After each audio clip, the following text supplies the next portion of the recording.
So kasabay nga po ng pasabog ng Japanese promoter kahapon na si Koki Kameda na nalalagay pa sa alanganin at posibleng makansela ang bakbakan sa pagitan ni Janrael Casimero at Luis Neri sa June 6 ay nagpost rin po ang Angas ng Pinas sa Facebook ng kanyang kasalukuyang timbang.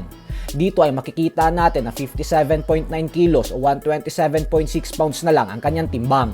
At dahil may kulang-kulang 2 linggo pa bago ang kanyang laban, kung matuloy man ito, ay walang duda na makukuha niya na ang 124 pound limit ng kanilang catchweight fight. Kaya sana talaga ay magawan pa rin ng solusyon upang umusad at maidaos ang event. Nang sa ganon ay hindi rin mabaliwala at masayang ang pinagpaguran ni Casimero sa pag-ensayo at pagkuha ng timbang. Pero ganun pa man nga po ay may magandang balita din na pumasok kagabi lamang dahil nagbukas ng pinto ang TV network na Abema upang tulungan ng Kameda Promotions na wag makansela ang event. Nagpresenta po kasi ang Abema TV na kunin ang broadcasting rights para sa nasabing event. Nang sa ganon ay mabawasan ang problema ng Kameda Promotions sa usaping pinansyal at mas tumaas ang tsansa na wag itong makansela. Sa kasalukuyan ay nasa negosasyon na si Kameda at Abema TV.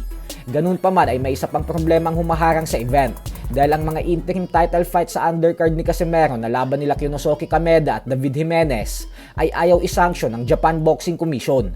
Kaya ang plano ngayon ni Kameda ay habang nasa Japan ang original na event ginagawa ay sa parehong araw din idadaos ang mga laban nila Kinosuke sa bansang Thailand. Kaya masyado talagang magulo at komplikado ngayon ang sitwasyon ng Kameda Promotions. Samantala, ibinunyag naman nga po ng trainer na si Jason Casimero 2 araw pa lamang ang nakakalipas na pagkatapos daw nilang iligpit si Luis Neri ay baka umano si Junto Nakatani na ang sunod nilang makakatapat. Pero ang duda niya umano ay malabong ibigay sa kanila si Nakatani kasi takot daw sa kanila ang mga handler ni Nakatani at Naoya Inoue. Pag naligpit natin yan si Neri, siguro natakani siguro tol, no? Natakani siguro sunod mong kalaban, no? Kahit sino, nakatakot.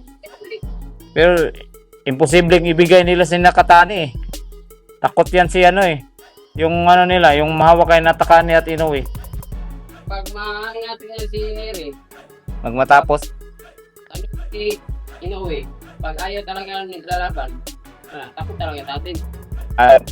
Matatakot talaga yan. Lalo na pag matapos mo kaagad yan si ano, si Neri. Or mahirapan yan. Di ba? Makita naman yan sa laban eh. Makikita yan sa laban eh. Sa kabilang banda naman mga idol ay naglabas naman nga po ng malaking pasabog ang WBC welterweight champion Ryan Garcia kahapon sa TV guesting niya sa Amerika. Ito ay matapos niyang ibunyag na nakatakda na daw siyang lumaban sa September 12 kontra sa British boxing superstar na si Conor Benn. Wala pa naman pong official announcement na nilalabas ang kanilang mga promoters, kaya hindi pa tayo pwedeng basta-basta na lang maniwala sa salita ni Garcia. Dahil alam naman nating lahat na minsan na itong napagbintangan ng fake news. Noong sabihin niya nakasado na daw ang laban nila ng ating pambansang kamao Manny Pacquiao mahigit 5 taon na ang nakakalipas. Kaya mas maigi pa din na magantay ng opisyal na pahayag galing sa Golden Boy Promotions ni Garcia at Sufa Boxing ni Conor Benn. So hanggang dito na lang po muna tayo mga idol.